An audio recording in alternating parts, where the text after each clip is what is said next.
The void of space stretched infinitely in all directions, a canvas of silent eternity punctuated by the distant glow of ancient stars. The vastness of the cosmos had long been conquered by the Zarthan Empire, its fleets moving through the darkness like celestial titans, unstoppable and unchallenged. And yet, here, in the heart of the Sol system, something unseen lurked beneath the surface of reality, something that even the most advanced sensors of the Zarthan could not perceive. A fleet of gods had come to pass judgment. From the black abyss of hyperspace, 10,000 warships emerged, their monstrous silhouettes blotting out the stars.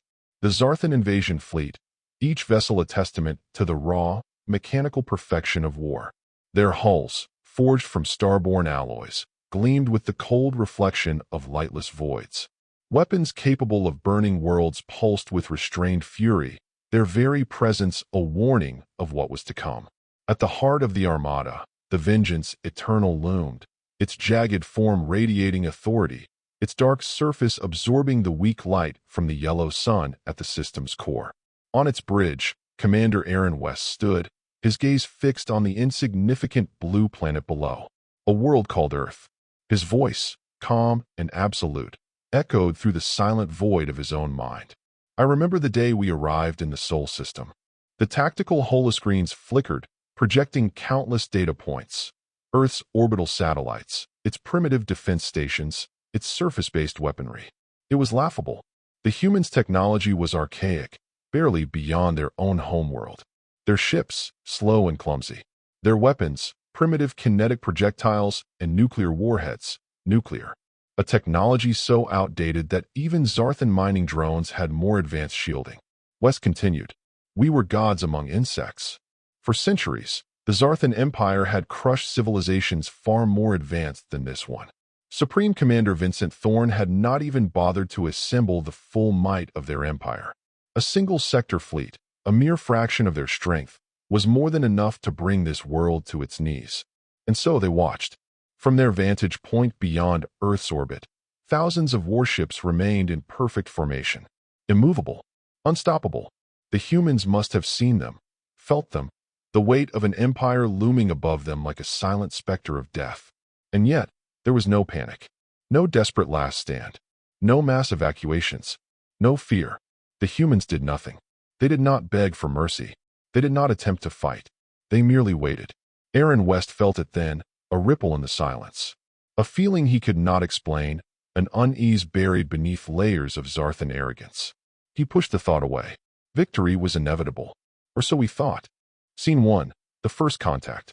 The darkness of space stretched endlessly, an ocean of stars glimmering like ancient whispers, watching as the inevitable unfolded. From the abyss, a monolithic warship emerged, Thunder's Wrath, a behemoth of polished obsidian metal, reflecting the dim glow of distant suns. Its jagged, angular structure exuded an aura of unchallenged dominion, its sheer size casting an ominous shadow over the earth below. This was no mere vessel. It was a harbinger of conquest, a floating city of war, bristling with planet-killer weapons, its presence alone a declaration of superiority. Yet, in stark contrast, there came another vessel, one so insignificant in size that it seemed almost laughable in comparison. The Defiant. A human ship, barely the size of a Zarthan frigate, its sleek form slicing silently through the void. It did not waver, did not adjust course, did not cower before the monstrous flagship before it. It simply approached. Inside Thunder's Wrath, Supreme Commander Vincent Thorn stood at the heart of the bridge, a towering figure of cold precision. His golden armor, etched with the history of 17 conquered civilizations, gleamed under the ethereal blue glow of tactical displays. His crimson eyes scanned the approaching vessel with something bordering amusement. A faint chime. The incoming transmission request blinked on the hollow interface before him. With a flick of his clawed hand, the image materialized, Admiral Emily Hart. She was smiling, not a smirk of defiance, not a forced expression of diplomacy, a simple, knowing smile, as if she held a secret the universe had not yet unraveled.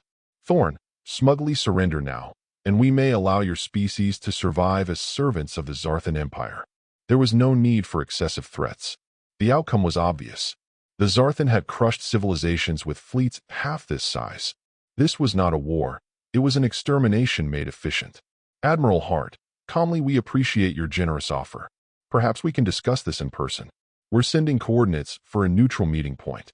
The words hung in the air for a moment, drifting like fragile, misplaced artifacts.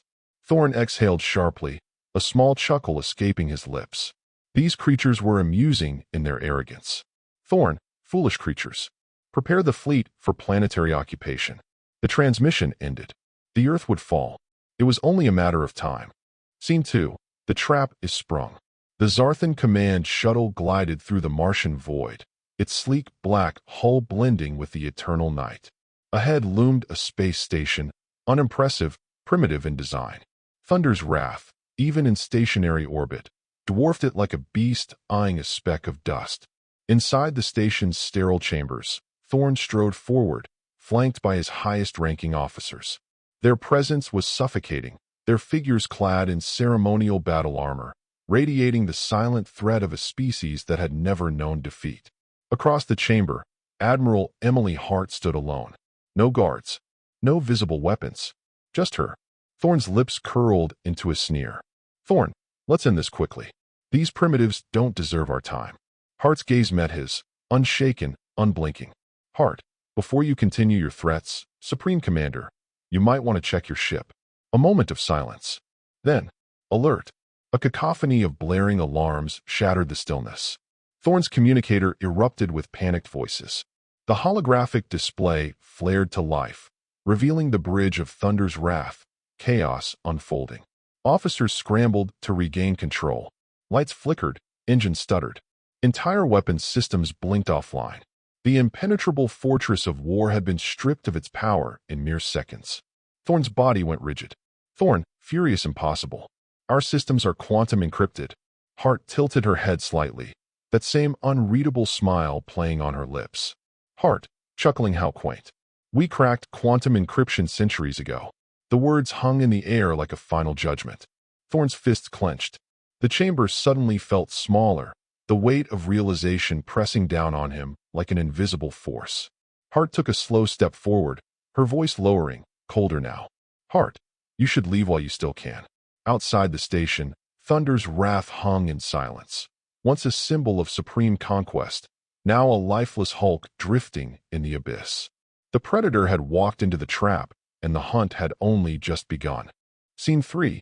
The battle begins. The void of space trembled as the Zarthan invasion fleet emerged from hyperspace. 10,000 warships, their dark hulls reflecting the cold, indifferent light of distant stars. Each ship, a fortress of war, was armed with the firepower to reduce entire planets to cinders. The Great Armada moved with a terrifying precision, a black tide rolling toward its next inevitable conquest. From the bridge of vengeance eternal, Supreme Commander Vincent Thorn stood motionless, his crimson eyes scanning the unfolding spectacle. Below them, the first wave of destruction began. Target their outlying colonies. Show them the cost of defiance. Thorn's voice was cold, absolute. The order was met with immediate execution. Beams of annihilation lanced from the Zarthan warships, slicing through planetary defenses like a hot blade through frozen flesh. On New Eden, alarms screamed as orbital stations were torn apart in a cascade of metal and fire. The sky burned as cities crumbled, their defenses unable to withstand the storm. Haven followed, its once thriving biosphere scorched into silence. Sanctuary, a colony built on the belief that peace could be found even in the darkest corners of the galaxy, disintegrated in mere minutes. The Zarthan forces did not slow. They did not hesitate. Their conquest was a song they had sung 17 times before, and it had never once ended in anything but victory. Lieutenant Max Carter stood at Thorn's side, his voice tinged with cruel satisfaction. Victory is ours. Earth will fall next. Thorn allowed himself a small smirk. The humans had made no move. No desperate fleet. No final stand. And yet, the sensors flickered. A disturbance. A shape. No, hundreds of shapes, shifting just beyond the reach of their long-range scanners. Then, like ghosts emerging from the void, the human fleet revealed itself. From behind the great gas giant Jupiter, they came, silent, swift, predatory. Their ships should not have been there. The Zarthan surveillance had detected no large-scale mobilization, no activity that would suggest such an armada existed. And yet here they were, sleek, angular warships that pulsed with an eerie, otherworldly energy, their hulls absorbing all known scanning frequencies. Their very presence warped the battlefield. They did not move like prey. Thorne's smirk faded. His hands clenched into fists. "Where did these ships come from?" he demanded. The tactical officer's voice was barely above a whisper. "They weren't hiding, sir. They were waiting." Scene 4. The hunters become the prey. The moment stretched, fragile and unnatural. Then, the silence shattered. The human fleet moved, not with the predictable formations of standard military forces, but with an unsettling fluidity, as if each vessel was an extension of something greater, something alive. Their ships wove through the battlefield with an impossible grace, slipping between the towering Zarthan warships, exploiting weaknesses that should not have existed. The first Zarthan cruiser went dark. No explosion, no visible attack, just silence. Then another, and another. An unseen force stripped their ships of power, rendering them lifeless in the void. Max Carter's voice cracked with panic. "Commander, our weapons aren't hitting their targets. Our shields are failing." Thorne's mind reeled. This was impossible. The humans should have been obliterated by now, their fleets reduced to drifting wreckage. Instead, it was the Zarthan who struggled. "Full attack formation," Thorne bellowed. "Show these primitives our true power." The Zarthan forces realigned, unleashing the full force of their devastating arsenal. Missiles streaked through space. Plasma beams rained from the heavens. A storm of destruction enveloped the battlefield. But the humans danced. They moved before the attacks even landed, as if they were anticipating every strategy, every maneuver. They knew. Every Zarthan battle tactic, every formation, they knew. It was not the humans who were outmatched. It was the Zarthan. Thorne could only watch in mounting horror as 9,000 warships waged war against 300 human vessels. And yet, it was the Zarthan who fell. Ship after ship blinked out of existence, consumed by a technology Thorne could not begin to comprehend. Panic rippled through the fleet. Officers shouted, desperate for orders, but the truth was already sinking in. This was not a battle. This was a hunt. Thorne's breath came slow, shaky. His fingers dug into the armrest of his command chair. His voice, once so filled with arrogance, now escaped in a broken whisper. "We are the ones being hunted." Scene 5. The Reckoning arrives. The battlefield was a graveyard of shattered Zarthan warships. The once proud armada of 10,000 vessels was now a scattered, fractured fleet, fighting an enemy that seemed more like a force of nature than a civilization. And then, space itself trembled. A massive distortion rippled through the void, bending the fabric of reality like a wound in the cosmos. The Zarthan sensors screamed warnings, gravitational anomalies, energy signatures beyond comprehension. And then it emerged, a shadow larger than anything the Zarthan had ever seen, crawling from the abyss, blotting out the distant stars. At first, the sensors refused to process what they were detecting. Some officers thought it was a planet. Others whispered that it was an artificial moon, something beyond the realm of possibility. And then the darkness shifted, revealing smooth, impossible geometry, its surface void of markings, absorbing light instead of reflecting it. The TSS Reckoning had arrived, 25 kilometers long, a warship beyond classification. No conventional weapons bristled from its surface. No heat signatures flared. It did not radiate energy, it devoured it. The Zarthan bridge crew of vengeance, eternal, stood frozen, eyes wide, unable to grasp the sheer scale of what had entered the battlefield. Lieutenant Max Carter swallowed hard, his voice barely above a whisper. "One of their weapon ports is bigger than our flagship." The Reckoning moved, but not like a ship. It glided, as if space itself carried it forward, moving with an unnatural grace that defied physics. The Zarthan fleet, for the first time in its history, hesitated. And then, a voice carried across all Zarthan frequencies. "Admiral Emily Hart. Calm. Absolute. You were given a chance to leave. This is your final warning." Silence. Even Supreme Commander Vincent Thorne, who had never once considered retreat, felt the creeping tendrils of something he had never experienced before. Doubt. Scene 6. desperation and defeat. Doubt, but not surrender. Thorn's jaw clenched, his fingers gripping the armrest of his throne-like command seat. His pride, his empire, would not fall to mere psychological warfare. If we cannot have their worlds, no one will. The command was issued. The doomsday weapons were prepared. A dozen void spheres, devices so forbidden that even the Zarthan Empire hesitated to use them, activated across the fleet. Each one held a contained singularity, capable of collapsing a solar system into a blackened wasteland. The countdown began. 12 detonations. 12 collapsing stars. The death of Earth. And then, light. 12 beams of blinding white energy streaked from the reckoning, striking each void sphere with pinpoint accuracy. For a heartbeat, nothing happened. Then, the spheres vanished. No explosion. No gravitational collapse. They were simply gone. Officer, stammering, they're neutralizing our most powerful weapons as if they were toys. Panic spread through the Zarthan fleet like a disease. Thorn, eyes wide with outrage, refused to accept it. This could not be. If war could not be won, then destruction would be their final legacy. All remaining ships, converge on my position. Protocol Omega, the final command of the Zarthan Empire. The last act of defiance. By synchronizing their reactor cores, the remaining 2,000 Zarthan warships could create an explosion capable of erasing an entire star system. If they could not win, they would ensure that nothing remained. A suicidal act. A desperate scream into the void. Thorn's voice, once filled with arrogance, was now laced with madness. If we die, we take them with us. Engines roared. The Zarthan fleet rushed toward the reckoning, preparing to die in fire. But the humans did not flee. They did not panic. They simply moved.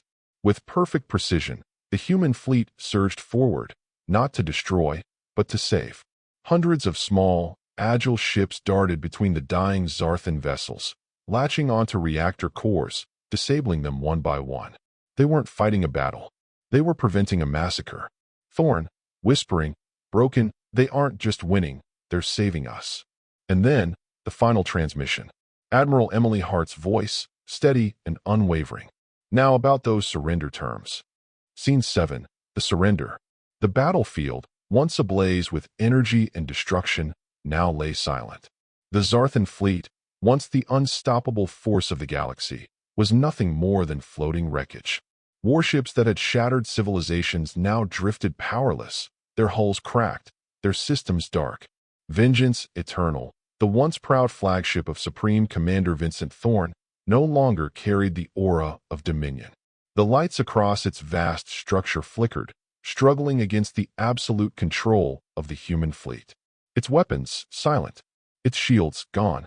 Inside, Thorn sat in frozen silence, his eyes locked on the view before him. His hands, once steady with command, now trembled slightly. His empire, the great Zarthan Empire, had fallen. All around him, his officers stood in stunned disbelief. What had they just witnessed? Their enemies should have been primitive. Their technology should have been inferior. And yet, they had been studied, predicted, outmaneuvered, outmatched, and now defeated. A sharp chime cut through the bridge's eerie silence. A new transmission. Thorn hesitated. His pride screamed at him to reject it, to fight, to resist. But the weight of reality pressed against his chest like a crushing force. The screen flickered. Admiral Emily Hart appeared. There was no arrogance in her eyes, no mockery in her expression, just a calm certainty, the gaze of a being who had already foreseen the ending before the battle had even begun. Her voice was steady, final. Now, about those surrender terms. And then, darkness. The transmission cut to black. The war was over. Scene 8. A new era. The universe had changed. The Zarthan Empire, once feared, once worshipped as gods among the stars, no longer existed as conquerors. Their great fleets, once used to subjugate, now stood alongside the very species they had sought to annihilate. 10 years had passed. The scars of the war remained, but so did something greater, an understanding. On the bridge of a new joint fleet vessel, Commander Aaron West gazed out at the stars, his voice carrying through the void as he narrated the greatest lesson the Zarthan had ever learned. We thought we were gods. We were insects. A view of Earth from orbit filled the screen. Its surface glittered in the dark, filled with the vibrant energy of life, a world that had refused to fall. Then, the camera panned, shifting focus. And there it was. Still there. Still watching. The TSS Reckoning. The warship that had rewritten the rules of warfare. The symbol of humanity's true strength. Aaron West exhaled slowly, staring at the colossal vessel, its form casting an eternal shadow across the heavens. His voice softened. They were never prey pretending to be predators. They were teachers, waiting for students who were ready to learn. The screen faded to black.